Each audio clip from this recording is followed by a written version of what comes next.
The massive alien warship hung in space like a dark metal mountain above the glowing planet Dracoris. Inside the command center, angry voices filled the air as 3 hunting teams reported their complete failure to capture even one crystal dragon. Commander, Zex paced back and forth on his 4 powerful legs while his blue skin turned darker with rage. The tall alien leader had promised the Galactic Council that his best hunters would return with at least 5 dragons for their research facilities. Instead, they came back with nothing but stories of defeat. Amy Johnson sat quietly in the corner of the room watching the frustrated aliens argue among themselves. She was small compared to the towering creatures around her with pointed ears that marked her as one of the few remaining space elves. Her green eyes studied each alien as they made excuses for their failed mission. Most of the crew barely noticed Amy because she was just a communications officer who translated messages between different alien species. They saw her as useful, but not important enough to include in their planning meetings. This mistake would cost them dearly. The first hunting team had been led by Captain Vorks, a massive reptilian warrior with scales harder than steel armor.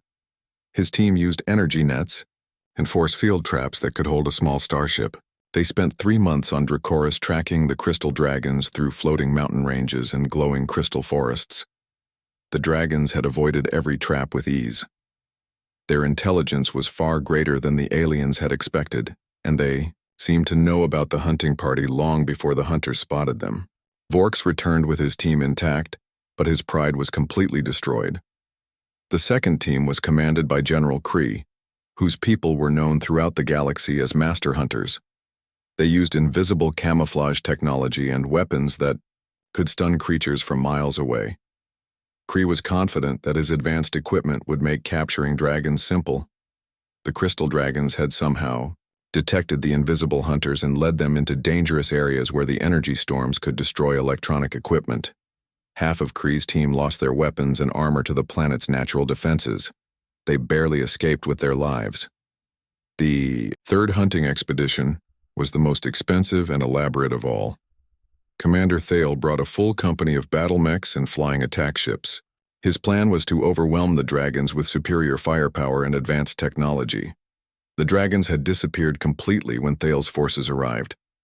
The massive hunting army spent 2 months searching empty caves and abandoned nesting sites.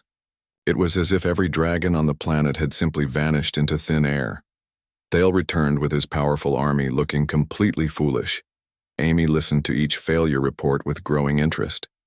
She had been studying the dragon behavioral patterns in the ship's database for weeks while the hunting teams prepared their elaborate plans. The aliens focused on power and technology, but they missed important clues about dragon psychology.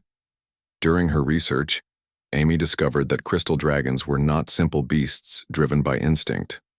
They had complex social structures and showed signs of advanced emotional intelligence. The reports described dragons working together to protect their young and sharing resources during difficult times. The aliens saw these behaviors as obstacles to overcome, rather than signs that dragons might respond to different approaches. Every hunting plan involved force capture technology and domination. None of the teams considered that dragons might be willing to cooperate under the right circumstances. Amy had grown up on a small colony world where humans and elves worked together with native creatures instead of trying to control them. Her grandmother had taught her that the strongest bonds came from mutual respect rather than superior strength. She remembered helping her family care for the flying serpents that lived in the crystal caves near their home. These creatures were smaller cousins of the great dragons, and they responded well to patience and gentle treatment. Amy had learned their language of musical tones and body movements. The failed hunting reports contained details that reminded Amy of the flying serpents. Back home, dragons used similar communication patterns and showed the same protective instincts toward their territory and families. Perhaps they could be approached as intelligent partners rather than dangerous prey. While the alien commanders continued arguing about new weapons and bigger traps, Amy made a decision that would change everything. She quietly accessed the ship's shuttle bay scheduling system and reserved a small transport for the next morning. Her plan was simple, but extremely dangerous. Amy intended to visit Dracoris alone with no weapons or traps. She would try to communicate with the crystal dragons using the techniques that worked with their smaller relatives. If she was wrong about their intelligence and peaceful nature, she would probably die. If she was right, she might accomplish what 3 military expeditions had failed to achieve. The young elf woman gathered basic survival supplies and a few items from her personal collection that might interest curious dragons. She had no advanced technology or powerful weapons, just her knowledge of animal behavior and her willingness to take enormous risks. As the alien commanders planned their 4th hunting expedition with even more firepower and technology, Amy prepared for a completely different kind of mission. She would prove that sometimes the greatest victories came from understanding rather than conquest. The crystal dragons of Dracoris were about to meet someone who saw them as magnificent beings worthy of respect instead of valuable prizes to be captured and caged. Amy Johnson woke up before dawn and quietly made her way through the empty corridors of the alien warship. The massive vessel was designed for beings much larger than herself, so she had to climb over obstacles and squeeze through doorways that were the wrong size for her small frame. The shuttle bay was dimly lit with only emergency lighting to guide her path. Amy found the small transport she had reserved and began her pre-flight checks. The alien technology was complex, but she had studied the control systems during her months aboard the ship. Her hands trembled slightly as she activated the shuttle engines. She was about to attempt something that 3 military expeditions had failed to accomplish, and she was doing it completely alone. If the dragons were truly dangerous creatures, she would have no backup and no escape plan. The shuttle bay doors opened silently, and Amy piloted her small craft away from the massive warship. Planet Dracoris stretched out below her like a jewel made of living light. Floating islands drifted through clouds of glowing energy, while crystal formations created rainbows that danced across the alien sky. Amy had chosen a landing site far from the areas where the hunting teams had operated. Her research suggested that dragons avoided regions where they sensed danger, so she needed to find territory that felt safe and peaceful. The floating island she selected was covered with singing crystal trees and flowing streams of pure energy. As her shuttle touched down on the crystalline surface, Amy felt the planet's strange magic flowing through the air around her. Everything on Dracoris seemed to be alive with its own inner light. The trees hummed with musical tones, and the streams sparkled like liquid starlight. Amy stepped out of her shuttle wearing only basic survival gear and a backpack filled with simple supplies. She had brought no weapons or capture devices, just some food from Earth and a few items that might interest curious creatures. Her plan depended entirely on peaceful contact rather than superior technology. The alien hunters had searched for dragons using military tactics and aggressive approaches. Amy decided to do the opposite by making herself as non-threatening as possible. She sat down cross-legged on the soft crystal grass and began to wait patiently for dragons to notice her presence. The first sign of dragon activity came after several hours of sitting quietly. Amy heard a low musical tone echoing across the floating island like the sound of wind chimes mixed with whale songs. The haunting melody was both beautiful and slightly frightening because it meant she was no longer alone. A shadow passed overhead, and Amy looked up to see her first crystal dragon flying between the floating islands. The magnificent creature was larger than her shuttle, with scales that reflected light like mirrors made of pure silver. Its wings moved with graceful power, and its eyes glowed with intelligence that seemed ancient beyond measure. Amy remained perfectly still as the dragon circled her landing site several times. She could feel its gaze studying her carefully as it tried to determine whether she posed a threat. The dragon's behavior was cautious but curious, rather than aggressive or fearful. After completing its aerial investigation, the silver dragon landed on a crystal outcropping about 50 meters away from Amy.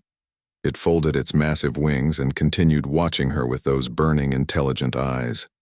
Amy realized this was a crucial moment that would determine the success or failure of her entire mission. Instead of trying to move closer or make contact, Amy simply began to hum a gentle melody that her grandmother had taught her years ago. The tune was an old lullaby from Earth that was designed to calm frightened animals and create feelings of peace and safety. The dragon tilted its enormous head and listened intently to Amy's humming. After a few minutes, the creature began to make its own musical sounds that harmonized with her simple melody. The duet between human and dragon created something beautiful that echoed across the floating island. Amy slowly reached into her backpack and withdrew a small piece of chocolate from Earth. She had read that dragons were highly curious about new experiences, and she hoped they might be interested in unfamiliar foods. She placed the chocolate on the crystal grass between herself and the dragon. The magnificent creature approached cautiously and used its sensitive nose to investigate the strange offering. Amy continued humming while the dragon examined the chocolate with careful attention. When it finally tasted the sweet treat, the dragon made a sound that reminded Amy of a giant cat purring with contentment. More shadows passed overhead as other dragons became aware of the peaceful encounter taking place on the small island. Amy looked up to see two more magnificent creatures circling above her position. One had scales that sparkled like rubies, while the other gleamed with the clear brilliance of perfect diamonds. The three dragons seemed to be communicating with each other using complex musical tones that Amy could barely hear. Their conversation lasted several minutes before the ruby and diamond dragons joined their silver companion on the crystal outcropping. All three creatures watched Amy with intense curiosity. Amy offered more chocolate to her new audience and continued humming the peaceful melodies her grandmother had taught her. She spoke to the dragons in soft, encouraging words, even though she knew they probably could not understand her language. Her tone of voice was more important than the actual words she used. As the day progressed, the dragons became more comfortable with Amy's presence. They moved closer to her position and seemed to enjoy the simple treats she shared with them. Amy realized that these magnificent beings were not the dangerous monsters that alien hunters had described. The crystal dragons were intelligent, social creatures who responded to kindness and respect. They had avoided the hunting parties because those expeditions approached them with weapons and traps. Amy's peaceful methods achieved more progress in one day than the military teams had accomplished in months of aggressive hunting. As evening approached, the three dragons showed no signs of wanting to leave Amy's company. They had accepted her as a friend rather than a threat, and seemed genuinely curious about her strange appearance and unusual behavior. Amy began to hope that her impossible mission might actually succeed. The crystal moons of Dracoris rose into the alien sky, casting rainbow light across the floating islands, as Amy spent her first night among the dragons. She had set up a simple camp near her shuttle, while the three magnificent creatures settled nearby on comfortable crystal ledges. Amy decided to name her new companions based on their beautiful scale colors. The silver dragon became Luna because her scales reflected moonlight like polished mirrors. The red-scaled dragon she called Crimson for the way he glowed like living fire. The crystal-clear dragon received the name Prism because his scales broke, light into dancing rainbows. During the peaceful evening, Amy discovered that the dragons were incredibly intelligent beings with complex emotions and social bonds. Luna appeared to be the leader of their small group, while Crimson was playful and curious about everything Amy did. Prism seemed to be the most cautious, but also the most gentle of the three. As Amy prepared her simple dinner, the dragons watched, with fascination. They had never seen a being like her before, and her strange tools and behaviors were completely new to their experience. When Amy offered to share her food, the dragons politely declined, but seemed touched by her generous gesture. Luna approached Amy slowly and extended one massive clawed hand in what appeared to be a greeting gesture. Amy carefully reached out and touched the dragon's silver scales, feeling the warmth and strength beneath the beautiful surface. The moment of contact created a strange, tingling sensation, as if energy was flowing between them. Crimson and Prism moved closer and also allowed Amy to touch their magnificent scales. Each dragon felt different under her small hands. Crimson was warm like a living furnace, while Prism felt cool and smooth like polished stone. The three dragons seemed to enjoy the gentle contact from their new friend. Amy began to understand that these creatures were not just intelligent animals, but beings with their own culture and language. The musical tones they used to communicate with each other had complex meanings that went far beyond simple animal sounds. They were discussing her presence and debating what to do about this strange visitor. Over the next several days, Amy remained on the floating island while building stronger bonds with her dragon companions. She learned to recognize different musical phrases and began to understand basic dragon communication. The creatures were teaching her their language, just as she was teaching them about human behavior. Luna revealed that the dragons had been aware of the alien hunting expeditions from the beginning. Their advanced senses could detect technology and hostile intentions from great distances. They had hidden from the hunters because they recognized the threat that capture would represent to their freedom and safety.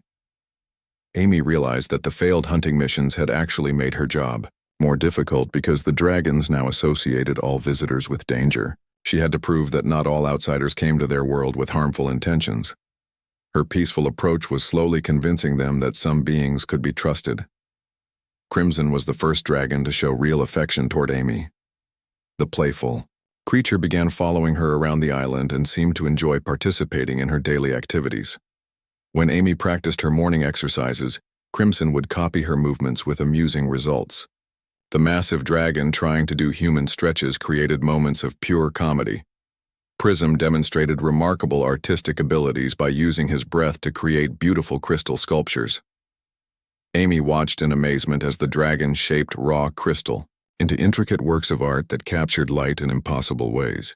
She began to understand that dragons were not just intelligent, but also highly creative beings. The three dragons gradually revealed more about their society and culture during long conversations, filled with musical tones and expressive gestures. Amy learned that dragons lived in family groups and had complex relationships with their environment. They were guardians of the crystal forests, rather than simple predators. Amy shared stories about her own world and the different species that lived together in peaceful cooperation. She told the dragons about her grandmother who had taught her to respect all living creatures and to seek understanding rather than dominance. The dragons seemed particularly interested in her tales of interspecies friendship. As trust grew between Amy and her companions, the dragons began to share their most closely guarded secrets. They revealed hidden crystal caves filled with ancient dragon art and showed her sacred places where their ancestors had lived for thousands of years. Amy was deeply honored by their willingness to share such precious knowledge. Luna eventually explained that the dragons had been debating whether to make contact with the aliens aboard the warship. They were curious about the outside galaxy, but feared that any contact would lead to capture and imprisonment. Amy's peaceful approach had given them hope that not all aliens were dangerous. Amy realized that she had stumbled upon an opportunity to create a bridge between two very different cultures. If she could convince the dragons to trust her enough to visit the alien ship, she might accomplish something far more important than the simple capture mission that had brought her to Dracoris. The idea was incredibly dangerous, because the alien commanders still thought in terms of hunting and capturing rather than diplomacy and cooperation. If Amy returned with dragons, the other crew members might try to trap her companions before she could explain that they had come voluntarily. Amy spent several days discussing this possibility with Luna, Crimson, and Prism. The dragons were intelligent, enough to understand the risks, but they were also curious about the wider galaxy and the different species that lived among the stars. They had been isolated on their homeworld for centuries. After much consideration, Luna made a decision that would change the course of history. She announced that the three dragons were willing to accompany Amy back to the alien warship, but only if they could return to Dracoris whenever they chose. They would come as ambassadors and friends rather than captured prisoners. Amy agreed to these terms even though she knew the alien commanders would be furious about her unauthorized diplomatic mission. She had exceeded her authority as a simple communications officer, but she had also achieved something that 3 military expeditions had failed to accomplish. The dragons began preparing for their journey to the stars while Amy worried about how to present their arrival to the hostile alien crew. She needed to find a way to protect her new friends from beings who still thought of them as valuable prizes, rather than intelligent partners. Amy stood beside her small shuttle feeling nervous as she prepared to contact the alien warship orbiting above Dracoris. Luna, Crimson, and Prism waited patiently nearby, having agreed to accompany her back to the massive vessel. The three dragons trusted Amy completely, but she knew the reception waiting for them would not be friendly. The communication system crackled to life as Amy opened a channel to the warship. Commander Zex answered immediately, and his angry voice filled the shuttle cabin. He had been searching for Amy for over a week after discovering her unauthorized departure from the ship. Amy took a deep breath before explaining that she had successfully made contact with the crystal dragons and that 3 of them were willing to visit the warship as peaceful ambassadors. She emphasized that the dragons were coming voluntarily and must be treated with respect and dignity. Commander Zex could not believe what he was hearing. 3 military expeditions with hundreds of soldiers and advanced technology had failed to capture even one dragon. Now a simple communications officer claimed to have convinced 3 dragons to come aboard their ship willingly. The alien commander suspected that Amy was lying or had somehow been influenced by dragon magic. He demanded proof of her claims and threatened to have her arrested for abandoning her post without permission. Amy realized that words alone would not convince the stubborn alien leader. Amy activated her shuttle's external cameras and pointed them toward Luna Crimson and Prism. The 3 magnificent dragons moved into view and looked directly at the camera, as if they understood they were being observed. Their intelligent eyes and calm behavior made it clear they were not captured prisoners. The bridge of the alien warship fell silent as the crew watched the impossible scene on their main display screen. 3 crystal dragons stood peacefully, beside a small human woman without any restraints or containment systems. The creatures appeared to be there by their own choice. Luna stepped forward and began speaking in the musical dragon language, while Amy translated her words. The silver dragon explained that she and her companions had decided to learn more about the galaxy beyond their homeworld. They were willing to share knowledge and friendship with other intelligent species. Commander Zex struggled to process this unexpected development. His entire career had been built on the belief that superior technology and military force could solve any problem. The idea that a peaceful approach might be more effective than weapons and traps challenged his fundamental understanding of the universe. Amy requested permission to bring the dragons aboard the warship, but warned that any hostile actions would cause them to return immediately to their homeworld. The dragons had agreed to visit as guests and ambassadors, not as prisoners or experimental subjects. After consulting with his senior officers, Commander Zex reluctantly agreed to allow the dragons to visit the ship. However, he insisted that security teams be present during the entire meeting, and that the dragons remain in the cargo bay rather than having access to sensitive areas of the vessel. Amy felt disappointed by these conditions, but realized they were probably the best terms she could negotiate with the paranoid alien commander. She explained the restrictions to Luna Crimson and Prism, and asked if they were still willing to proceed with the dangerous visit. The 3 dragons discussed the situation in their musical language before Luna announced their decision. They understood that many aliens would be frightened by their presence, and they were willing to accept reasonable precautions. Their primary goal was to establish peaceful communication between their species and the galactic community. Amy piloted her shuttle toward the massive alien warship, with her 3 dragon companions following alongside, using their own powerful wings. The sight of dragons flying in formation with a small spacecraft was breathtakingly beautiful, but also terrifying for the alien crew watching from observation windows. The shuttle bay was cleared of all non-essential personnel as Amy landed, her craft inside the enormous chamber. Security teams in full battle armor took positions around the landing area, while Commander Zex and his senior staff waited to meet the legendary crystal dragons. Luna Crimson and Prism entered the shuttle bay with graceful dignity despite the hostile reception they received. The dragons remained calm even though dozens of weapons were pointed in their direction. Their peaceful behavior impressed even the most suspicious members of the alien crew. Amy stepped forward to make formal introductions between the dragon ambassadors and the alien leadership. She had practiced this moment many times during the journey from Dracoris, but she still felt nervous about the historical significance of this first contact between 2 vastly different species. Commander Zex approached the dragons cautiously with his hand resting on his weapon. He had expected wild beasts that would need to be restrained and controlled. Instead, he found intelligent beings who spoke eloquently about their desire for peaceful cooperation and mutual understanding. Luna addressed the alien commander directly using Amy as her translator.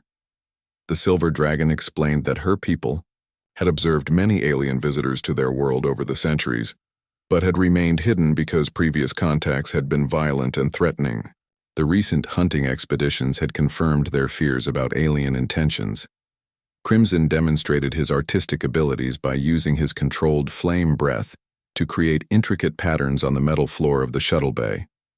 The display of precise control over what could have been a devastating weapon showed the aliens that dragons possessed both power and restraint. Prism created a small crystal sculpture as a gift for Commander Zex, using nothing but his breath and willpower. The beautiful artwork was more valuable than anything the alien commander owned, but it was given freely as a symbol of friendship and goodwill. The alien crew watched in amazement as the three dragons continued to demonstrate their intelligence, creativity, and peaceful intentions. The beings they had been trying to capture for months were actually sophisticated ambassadors who had come to their ship voluntarily. Amy realized that this meeting was just the beginning of a much larger transformation. The dragons had proven that peaceful cooperation was possible between very different species. Their presence aboard the alien warship would change how the galactic community viewed both dragons and the power of diplomacy. Commander Zex found himself in an impossible situation. His mission had been to capture dragons for research and exploitation, but instead he was hosting dragon ambassadors who had come seeking friendship and cultural exchange. The entire foundation of the hunting expedition had been turned upside down by one small communications officer and her remarkable new friends. The alien warship buzzed with excitement and confusion as news of the dragon ambassadors spread throughout the massive vessel. Crew members from dozens of different species came to observe Luna, Crimson, and Prism, who had transformed from legendary prey into honored guests within a matter of hours. Amy found herself at the center of a diplomatic revolution that was changing everything the galactic community believed about dragons and interspecies relations. The three magnificent creatures had proven that peaceful cooperation could achieve far more than military force and advanced technology. Commander Zex struggled to write his report to the Galactic Council, explaining how his hunting expedition had become a diplomatic mission. He could not admit that a simple communications officer had succeeded where his best military teams had failed completely. His reputation and career were at stake. Luna sensed the alien commander's distress and approached him with surprising gentleness. Through Amy's translation, she explained that there was no shame in learning better ways to solve problems. The dragon suggested that failed hunting missions could become successful diplomatic contacts if both sides were willing to change their approaches. The silver dragon proposed a formal alliance between her people and the galactic community based on mutual respect and shared knowledge. Dragons possessed ancient wisdom about energy manipulation and crystal technology, while the aliens had mastered space travel and communication across vast distances. Crimson demonstrated practical applications of dragon abilities by helping repair damaged sections of the warship using his precisely controlled flame breath. His work was faster and more effective than mechanical welding systems, and he seemed to enjoy collaborating with alien engineers on technical problems. Prism revealed that dragons had been studying the stars for thousands of years and possessed detailed knowledge about cosmic phenomena that puzzled alien scientists. He offered to share dragon astronomical data in exchange for information about other worlds and civilizations. Amy realized that she had accidentally created the foundation for a new era of interspecies cooperation. The dragons were not just intelligent creatures but potential partners who could contribute valuable knowledge and abilities to the galactic community. Over the following days, more dragons arrived at the warship after Luna sent messages to their homeworld describing the positive reception they had received. Soon the massive vessel hosted a dozen dragon ambassadors representing different regions and specialties from Dracoris. The alien crew gradually overcame their fear and suspicion as they worked alongside their new dragon colleagues. Many friendships developed between species that had previously viewed each other as either threats or resources to be exploited. Commander Zex found himself managing the most successful first contact mission in galactic history, despite having originally planned a simple hunting expedition. The Galactic Council was amazed by his reports describing peaceful cooperation and mutual benefit rather than conquest and capture. Amy was promoted to the newly created position of Interspecies Diplomatic Coordinator and tasked with establishing formal protocols for dragon-alien cooperation. Her unique relationship with the dragons made her the ideal liaison between the two very different cultures. Luna, Crimson, and Prism became permanent ambassadors aboard the warship, traveling between star systems and introducing dragon culture to curious alien civilizations. They insisted that Amy accompany them on these diplomatic missions as their trusted friend and interpreter. The three dragons used their natural abilities to help solve various problems encountered during their journey through space. Luna's energy manipulation skills proved invaluable for repairing damaged equipment, while Crimson's artistic talents created beautiful decorations that impressed alien dignitaries. Prism's crystal-growing abilities allowed him to create communication devices that could translate between dozens of different alien languages. His technological contributions revolutionized interspecies communication and made diplomatic negotiations much more efficient. News of the successful Dragon Alliance spread throughout the galaxy, inspiring other species to reconsider their approaches to first contact situations. Many civilizations began emphasizing peaceful communication rather than military dominance when encountering new intelligent life forms. The failed hunting expedition to Dracoris became a legendary example taught in diplomatic academies across the galaxy. Students learned that sometimes the greatest victories came from abandoning original plans and embracing unexpected opportunities for cooperation. Amy often reflected on how a simple decision to approach dragons with kindness and respect had changed the entire course of galactic history. Her grandmother's teachings about treating all creatures with dignity had proven more powerful than the most advanced military technology. The Dragon ambassadors established permanent diplomatic missions on several major worlds while maintaining strong connections to their crystal homeworld. Young dragons began studying alien languages and cultures, while alien students traveled to Dracoris to learn about dragon society and technology. Commander Zex eventually retired from military service and became a professor of diplomatic studies, specializing in interspecies relations. He often told his students that his greatest achievement was learning to value cooperation over conquest and friendship over domination. Luna Crimson and Prism remained close friends with Amy throughout their long careers as ambassadors. The bond formed during their first meeting on the Crystal Islands of Dracoris grew stronger over time as they shared adventures throughout the galaxy.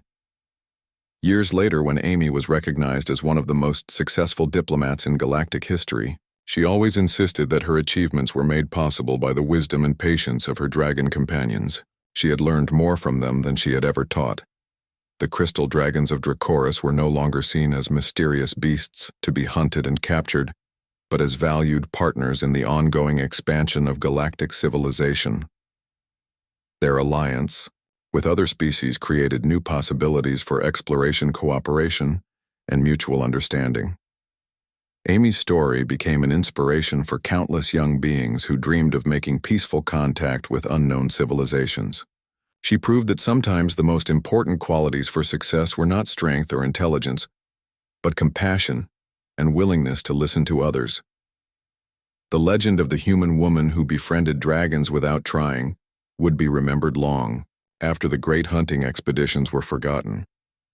Her example showed that true leadership came from serving others rather than controlling them, and that the greatest treasures in the universe were the friendships formed between different species.